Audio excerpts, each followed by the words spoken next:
Let's see what Candace Owens has to say about Donald Trump posing as Jesus Christ. He is so in the cave. He is so convinced of his own invincibility. It is completely unhinged that he was deeply upset by the Pope telling him the truth. The Catholic perspective is that this is an unjust war, because it is, obviously. Okay, you can't just decide that you want to take things from Iran, or rather not decide, but Bibi tells you you're going to take things from Iran, and then you just do it and you put American lives at risk. It's unjust.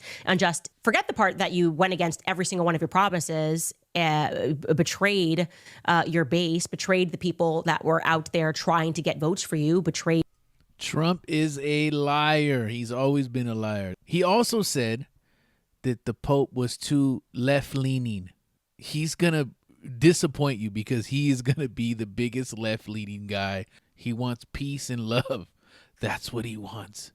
The Charlie Kirk, you betrayed Megyn Kelly, you betrayed Tucker Carlson, you betrayed me. I just, so you know, could not care less. I am very happy to die with my soul intact. This is what he said on X, and his excuse is amazing. He said, Pope Leo is weak on crime. Like, this is not a tweet. We're not talking about Hillary Clinton, okay? He's talking about the Pope. He's not running against the Pope.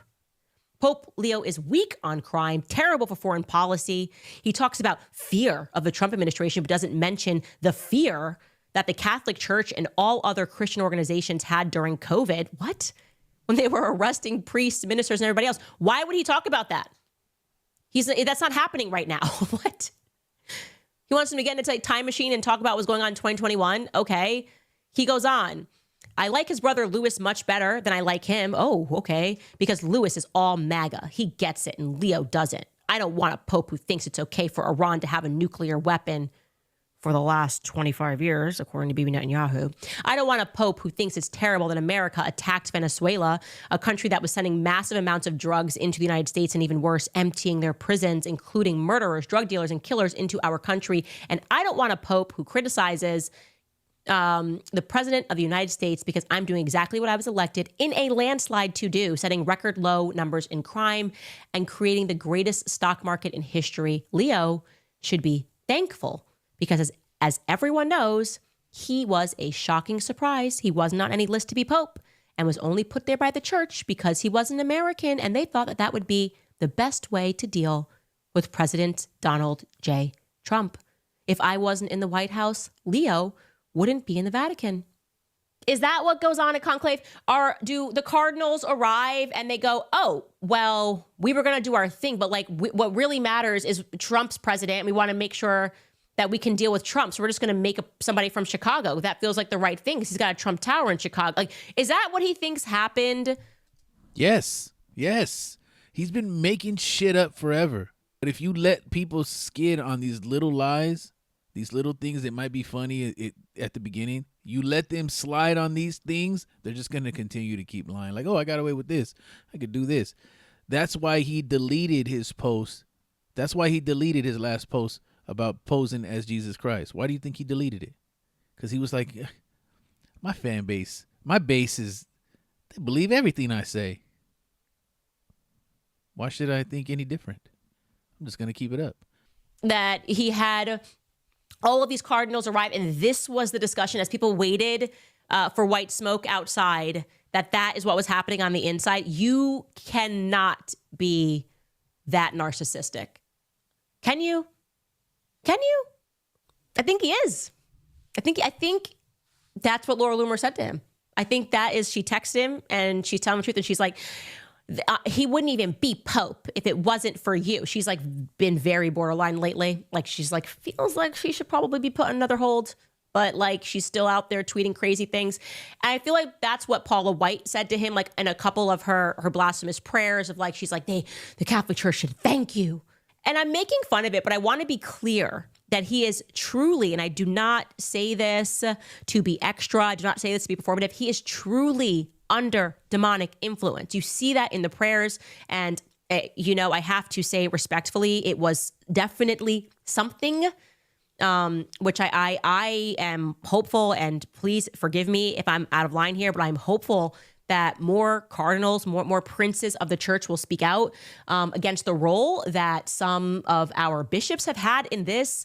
I think some of them have gone too political. Bishop Barron standing beside Paula White during that prayer, and his excuse is, well, I was there. Well, then you should make a statement after and say, this is wrong. This is wrong. If that was the case and he's under this demonic control, what does that make you guys that helped to get him voted? What does that make you guys? Because you should have seen this a long time ago. But I don't think that is the truth. I think he's just been getting away with this shit for so long. And pretty much when you get away with a bunch of stuff, you just say whatever you want. That's how the shit goes. You can let a little kid, get away with a bunch of shit. You get away with the moment you try to tell him, hey, we got to ring that back. Twizzlers for breakfast. Now you got to eat your vegetables. It's not going to happen. The child is going to keep pushing and pushing and pushing and pushing to see what he can get out of you even more. It's the same thing. He's doing the same shit, but the only difference is he's got money and power. That's the difference. So, but I don't think he's under no demonic control. I think he understands what he's doing. He likes this. This is like stomping people out, stepping on people. The same thing like Elon Musk. Same thing. He got in the. He has no business being in the government. He don't have no business being in the government. Why is he there? And then you're up there with a chainsaw celebrating people, losing their jobs and their livelihood. You're celebrating that. You're the richest guy in the world. Why are you doing it? Because they like people. They like seeing people suffer. They get off on this shit. You know what I mean? But I don't think it has anything to do with demonic control or any of that shit. I didn't know what she was going to say when she prayed, but what she said was wrong and it was blasphemous. And no, Trump, this is Easter and Trump has nothing to do. He is nothing like Jesus Christ. In fact, Trump is not even a Christian. And so there is a role here that I think the Catholic Church needs to step in a really big way. I think there are too many TV bishops, too many TV pastors, too many people that have turned, what it means to be a Christian into reality TV.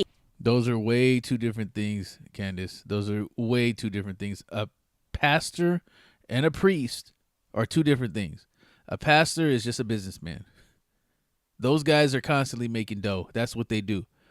A priest, he takes a vow of poverty. So those are two different things. He's actually about his business. For real. Wear the clerical robes and be presenting yourself as something totally different. There needs to be and there has been thus far, a very severe reaction just all across the faith. Everybody, every Catholic bishop, every Catholic cardinal, but Catholics in general, you can't support Trump. I basically said that the message of the church, my message, the message of the gospel, blessed are the peacemakers. I do not look at my role as being politician. I don't want to get into a debate with him. I don't think that the message of the gospel is meant to be abused in the way that some people are doing. And I will continue to speak out loudly against war, looking to promote peace, promoting dialogue and multilateral relationships among the states, to look for just solutions to problems. Too many people are suffering in the world today. Too many innocent people are being killed. And I think someone has to stand up and say, there's a better way to do this. Now let's cut to what Trump had to say when he was asked about why he attacked the Pope. Take a listen. Why did you attack Pope Leo on Truth Social?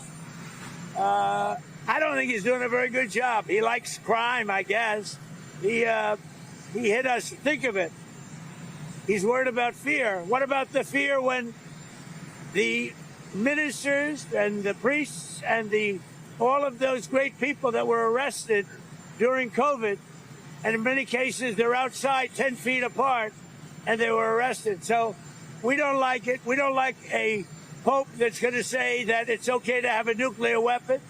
We don't want a pope that says crime is okay in our cities. I don't like it. I'm not a big fan of Pope Leo. He never said that at one time. He said he wants peace. Just making crap up. Like he always does. He's just making crap up. He's a very liberal person, and he's a man that doesn't believe in stopping crime. He's a man that doesn't think that we should be toying with a country that wants a nuclear weapon so they can blow up the world. I'm not a fan of Pope Leo. Trump is going to hell. The day he has to go and before God and he has to ask for forgiveness, he's going to kick his ass out. This is why you don't want to have guys like Donald Trump. He's a fucking actor, for God's sakes. He's not even qualified. All these fucking guys that are out here, you Donald Trump, man, Donald Trump, he's the man. He's not even qualified.